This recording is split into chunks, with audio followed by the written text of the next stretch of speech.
Hi, this is Eric Martin with Board Game Geek. I'm here with Josh Giddens from Czech Games Edition. We're going to be looking at Vlada Chvátil's Codenames, which is debuting at Gen Con 2015. It's a party game. Yeah, it's a group word deduction party game, teams. It can be as serious or as light and fun as you want it to be. Okay.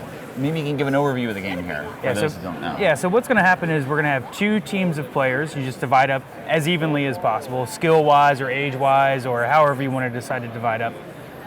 Each team is going to have a spy master, and it'll be one of the players from the team. They will act as the clue giver, so you'll have a red spy master and a blue spy master. Okay. On the cards, you see there's a 5x5 grid here with all these words on it. The spy masters will be looking at this card that will show us which of the words will correspond to the team. So anything with the red dot or the diamonds, if you're having trouble telling red and blue apart, any of the diamonds reds will be the red team's words. Any of the blue with the circles will be the blue team's words. The beige ones will be neutral, those will be nobody. And the black with the X, that's going to be the assassin, and we'll talk more about him in a few minutes. Okay. So what you're going to try to do is you're going to give your team a clue. It'll be a one-word clue that you are trying to get them to associate with this assortment of words on the table. Okay. And then you will give them a number. The number is how many of those words you will associate back to your clue. And it also functions as the number of guesses your team can have. As long as they continue to guess correctly, they would get to continue guessing until they reach that number. Okay. All right. So that's good. So, if we were both spy masters, sure, here, and what we're going to do here, or if we're not both spy masters, maybe I'm the spy master on the red team and you're a member of my red team. Okay. All right. So I'm going to look at this. I'll look at this card, which I switched, so Josh doesn't know what's on here. What are you doing here? Okay. And I'm going to look here and I'm going to say, we'll do a simple one, attacker 2. Attacker 2. So I want to look at all of the various words on the board.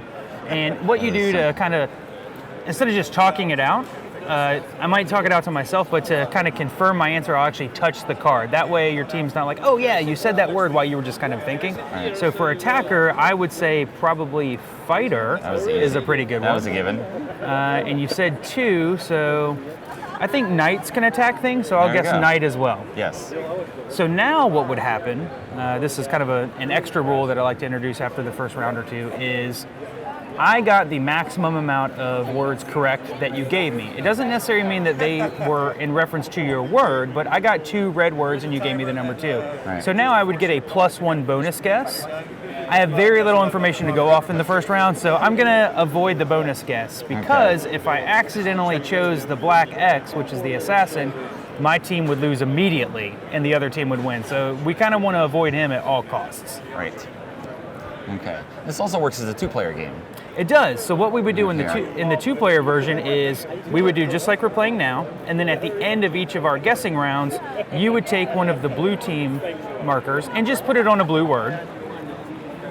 And then you would give me another clue. We would guess again. We would continue that process until we got all of them. And then we would count how many of the non-player teams' boards are left. And there's a little chart. It's like, oh, there's 6 left. Great job. You're a good spy. Right. Only 1 left. Better luck next time. That kind of thing. Right. And these are all double-sided cards? Yeah, they're all double-sided cards. So you just flip them over. There are 200 cards that are double-sided, so 400 total words. And the grids, I don't remember. It's I think there's 40. And of course, you put them in whatever orientation you want. Right. They're non-directional specific, so you can just spin them around however you want. And the color on top indicates the starting team. Yep. The glowing light is the starting team. So the starting team will have 9 clues that they need to give. The team going second will have 8. There's always 7 neutrals and 1 assassin. This is the double agent. This just goes to the team that has 9. So you red has 9, you use it for red. If blue were going first, you just flip it over and put it on their pile. I gotta say, I've played this a couple times.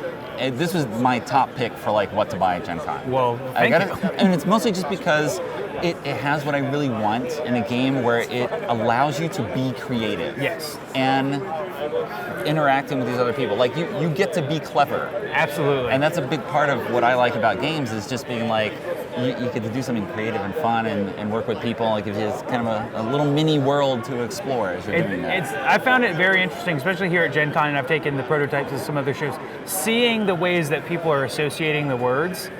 And a lot of it is fun when people have personal experiences together. Maybe you travel or your family or see each other a lot, so you get to draw on those things as well. And you're like, why would you get diamond from potato? I have no idea, but you did somehow. That's right. It goes back to high really school. Fun. Exactly. Yeah, that time. Yeah. It's super fun. Yeah. So, and it's 2 to 8 officially. I think, on the box player. it says 8+, because we're like, it can hold 8 for sure, but I played with as many as 12. Okay. And what happens is when you have multiple, let's say we had 6, there would be you one. could just split up and you get enough cards. You do multiple games or whatever, but it's about the group and the activity. So let's say we had 6 players. One person for each team would be the spy master, and then there would be 2 of the field operatives, which are the people that are guessing. So I would be talking to my partner about the clue that you gave me, and he might say, oh, well, boxers have boxing matches. Right. So he might convince me to do that, and that might actually be somebody else's word. Right. So we have to figure out what you mean, but then we might talk ourselves out of a clue. And we've had teams convince other teams that the answer is just not true. I think Paul was telling me that somebody convinced somebody that tigers did not have stripes. I was like, how do you do that? That is someone playing too late at night. Yeah. I don't know. That's what it could be. All right. Well, thanks very much for the overview. Well, thank you so much for having me. Man, it's just, I don't know. Vlada is an interesting idea generation machine. Yeah, it's every game he has is so unique and so fun. Like they're great. We're really happy to be working with him and glad that he came up with this great game. Yeah. All right. Thanks very much for the overview. Thanks, Eric.